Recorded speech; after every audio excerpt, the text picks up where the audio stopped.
Hello दोस्तों, कैसे हैं आप सब। चलिए उम्मीद करते हैं आप लोग अच्छे होंगे। दोस्तों आज की वीडियो में हम लोग सीटेट एग्जाम 2025 के लिए हिंदी से टॉप प्रीवियस ईयर के क्वेश्चन को देखेंगे, टॉप 30 प्रश्नों को। ठीक है दोस्तों, यदि आप भी पहली बार में सीटेट पास होना चाहते हैं तो दोस्तों ऐसे वीडियो को थोड़ा भी मिस ना करें, वीडियो को पूरा पूरा वॉच करें।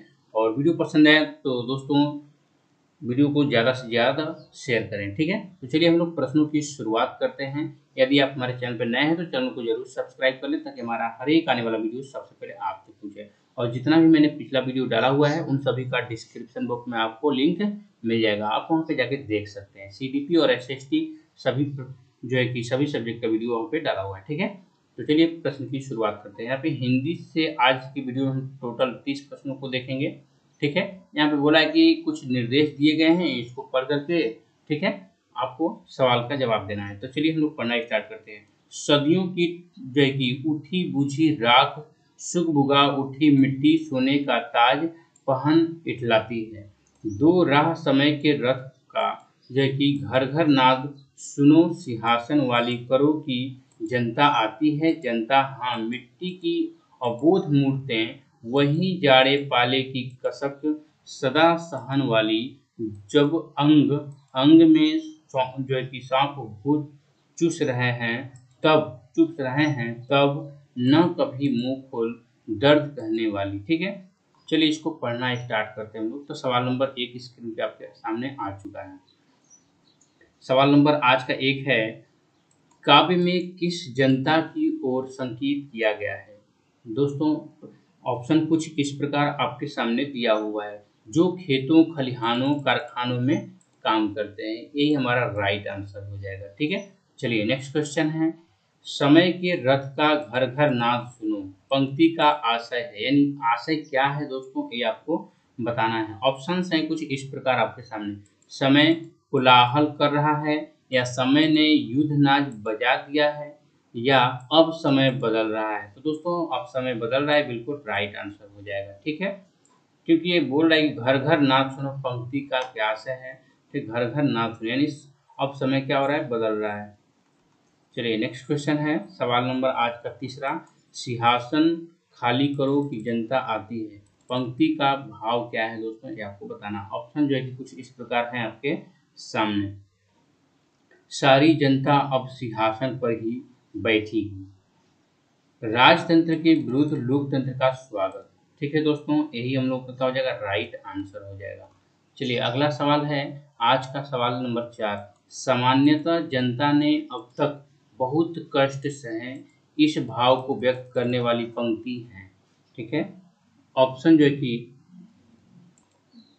ऑप्शन कुछ इस प्रकार है आपके सामने। ठीक है, नंबर 1 में दिया हुआ है, सदियों की ठंड बुझी राख सुबुगा उठी, या मिट्टी सोने का ताज पहन इठलाती है, या जनता हाँ मिट्टी की अबोध मूर्तें वही, या जाड़े पाले की कसम कसक सदा सहने वाली। यही ऑप्शन नंबर 4 हो जाएगा हम लोग का राइट आंसर। नेक्स्ट क्वेश्चन है, सांप किसकी ओर संकेत करता है। ऑप्शन हैं कुछ इस प्रकार, यानी क्वेश्चन क्या कह रहा है, सांप किसकी ओर संकेत करता है, पोषकों की ओर यानी शोषकों की ओर, माफ कीजिएगा, या शुद्धखोरों की ओर, या विषैले सांपों की ओर, या जमींदारों की ओर। इस प्रकार ऑप्शन हैं आपके सामने।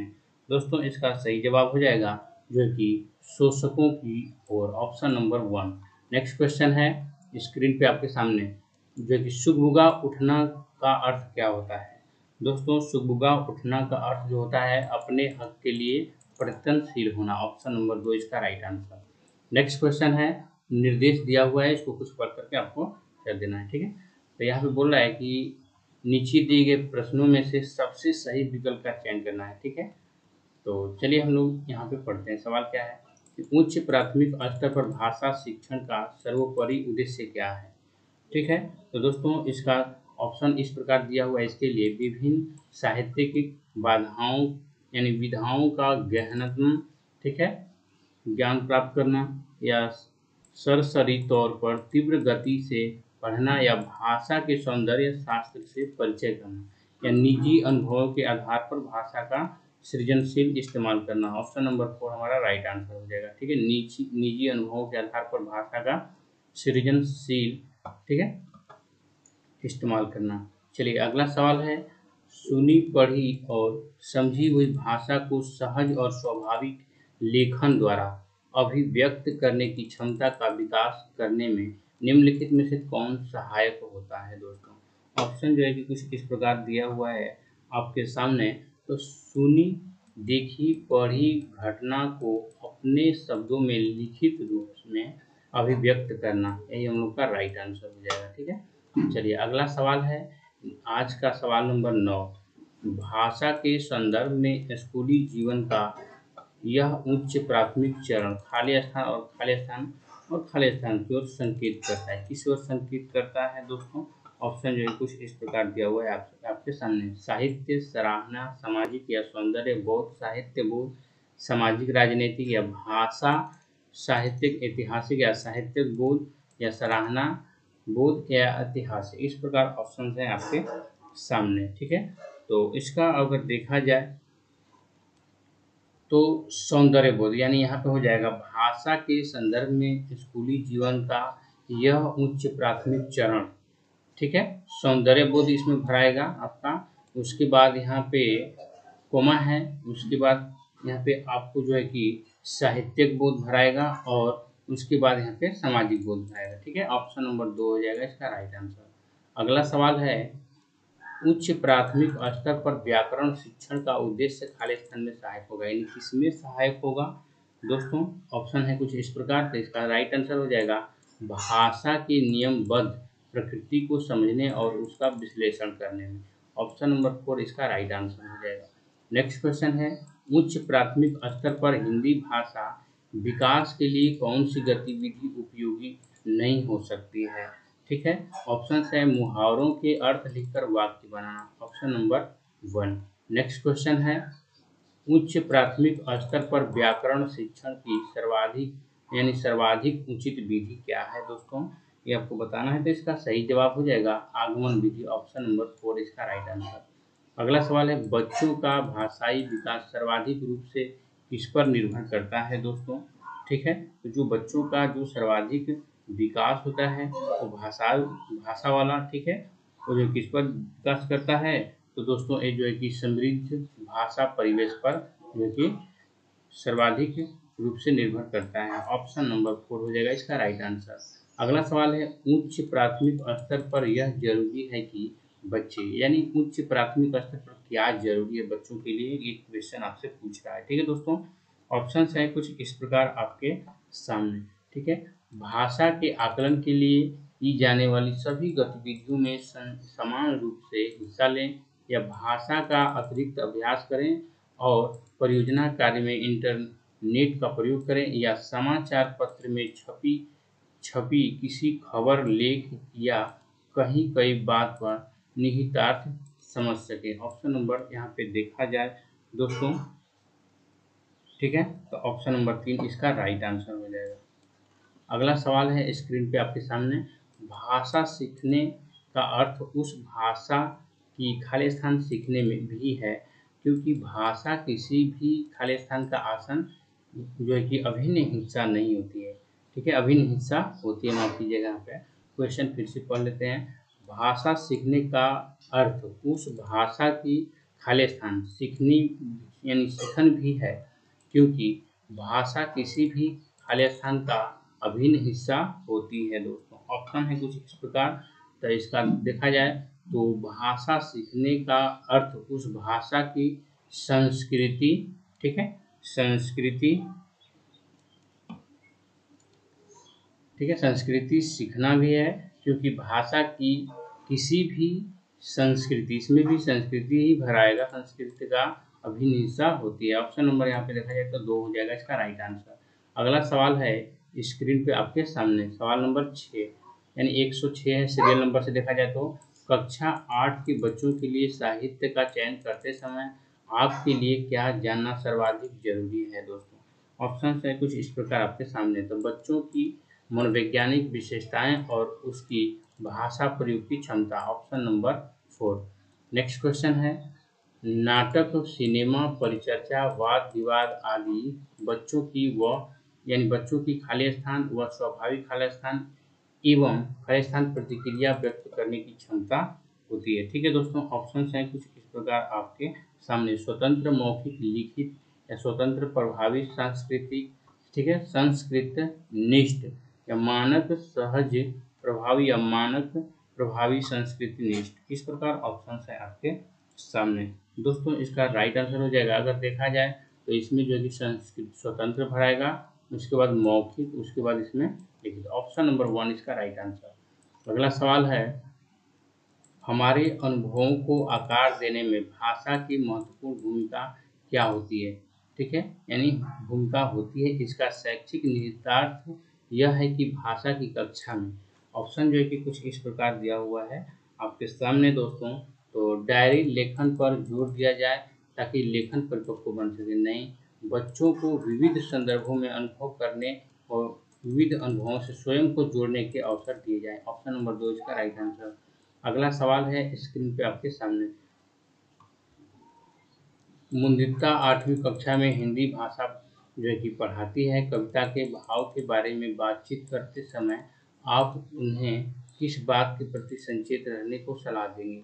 ठीक है, ऑप्शन हैं कुछ इस प्रकार आपके सामने। कविता को गद्य में परिवर्तित जो है कि करवाने वाली गतिविधि। ठीक है, कविता शिक्षण का अनिवार्य पक्ष है। या ऑप्शन में है 2 में, कविता की भाषा व्याकरण पर विशेष बल दिया जाए। नहीं, कविता में अलंकार रस पर विशेष बल दिए जाए। या कविता का एक निश्चित भाव अर्थ नहीं हो सकता। ठीक है दोस्तों, हम लोग का राइट आंसर ऑप्शन नंबर यहाँ पे क्या हो जाएगा 4। नेक्स्ट क्वेश्चन देख लेते हैं। सवाल नंबर 110 यानी सीरियल नंबर से 110। हिंदी भाषा का आकलन करते समय पोर्टफोलियो बच्चों के बारे में क्या बताता है? ये आपको बताना है दोस्तों। ठीक है, ऑप्शन है कुछ इस प्रकार आपके सामने।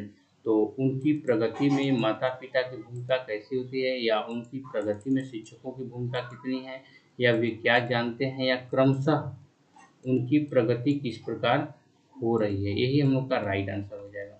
अगला सवाल है, किस साहित्यिक विद्या को पढ़ाते समय सस्वर पठन पर अनिवार्यतः बल देंगे?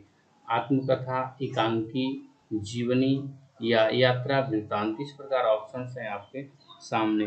ठीक है दोस्तों, तो इसका सही जवाब हो जाएगा जो है कि एकांकी, ऑप्शन नंबर 2। अगला सवाल है, कुछ निर्देश दिए गए हैं, इसको पढ़ करके आपको राइट आंसर चुनना है। तो यहाँ पे है, समुच्ची समुची स्वार्थी व प्रेरित प्रवृत्तियां नकारात्मक हैं। ऐसे कर्मों में, ठीक है, ऊंचे उद्देश्य नहीं होते, उनमें लोक संग्रह नहीं होता, भव्य आदर्श नहीं होते। दूसरे, भले ही आप अपने सामने, ठीक है, एक ऊंचा आदर्श रखें तो तो तो भी आपके कर्म यदि आपके मन के चाहे या अनचाहे से प्रेरित हैं तो वे ह्रासमान ही होंगे, क्योंकि पसंद नापसंद से किए गए कार्य, ठीक है, वासनाओं को बढ़ाए बिना नहीं रहते। कोई कार्य आपको महज इस आधार पर नहीं करना चाहिए कि वे आपको पसंद मतलब हैं। ठीक है, उसी तरह कोई कार्य करने से आपको महज इस आधार पर ही नहीं करना चाहिए कि वह कार्य आपका मनचाहा नहीं है। कार्य का निर्णय बुद्धि विवेक के आधार पर होना चाहिए, मनचली भावनाओं तुकमिजाजी के आधार पर कतई नहीं होनी चाहिए। ठीक है, इस यानी तुकमिजाजी के आधार पर कतई नहीं होनी चाहिए। ठीक है, इस एक बात को हमेशा याद रखिए कि पसंद, ठीक है, और नापसंद आपके सबसे बड़े शत्रु हैं।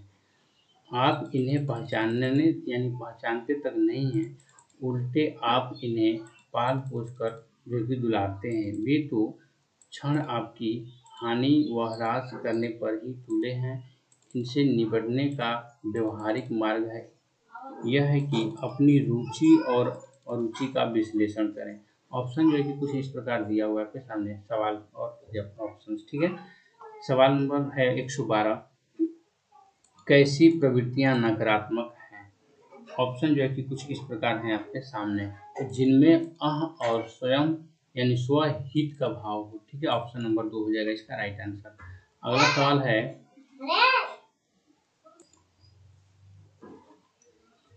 कौन से कार्य हानि का यानी हानि की ओर ले जाते हैं। ऑप्शन है कुछ इस प्रकार आपके सामने।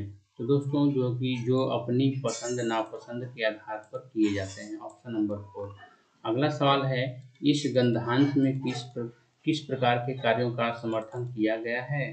तो दोस्तों इसका सही जवाब हो जाएगा जो मनचाहे नहीं होते हैं। ठीक है, अगला सवाल है, इस गद्यांश में किन्हें शत्रु कहा गया है। ठीक है, तो दोस्तों रुचि व अरुचि को। नेक्स्ट क्वेश्चन है, लेखक ने इस शत्रुओं से निपटने का कौन सा मार्ग सुझाया है। ऑप्शन है कुछ इस प्रकार आपके सामने। तो दोस्तों जो है कि विश्लेषण करना, ऑप्शन नंबर 3। अगला सवाल है, नकारात्मक का विलोम शब्द क्या है। तो दोस्तों नकारात्मक का विलोम शब्द क्या होता है, यह आपको पता है कि सकारात्मक होता है। ऑप्शन नंबर यहाँ पे 4। अगला सवाल है, 118 वे तो हर क्षण आपकी हानि व ह्रास करने पर ही तुले हैं। वाक्य में वे सर्वनाम किसके लिए आया है। ठीक है दोस्तों, ऑप्शन है कुछ इस प्रकार आपके सामने। तो इसका सही जवाब हो जाएगा पसंद नापसंद के लिए, ऑप्शन नंबर 2। अगला सवाल है, किस शब्द में ना उपशब्द का प्रयोग किया जा सकता है। ऑप्शन है कुछ इस प्रकार आपके सामने। तो दोस्तों इसका सही जवाब हो जाएगा हाजिर। ठीक है, सवाल नंबर है 120, विश्लेषण का विलोम क्या होता है। तो विश्लेषण का विलोम होता है संश्लेषण, ऑप्शन नंबर 3 हो जाएगा इसका राइट आंसर। तो दोस्तों आज की वीडियो मैंने टॉप जो है कि 30 प्रश्नों को कराया हिंदी से। ठीक है, ये पेपर 2 के लिए था। तो चलिए नेक्स्ट वीडियो में मिलते हैं नेक्स्ट टॉपिक के साथ।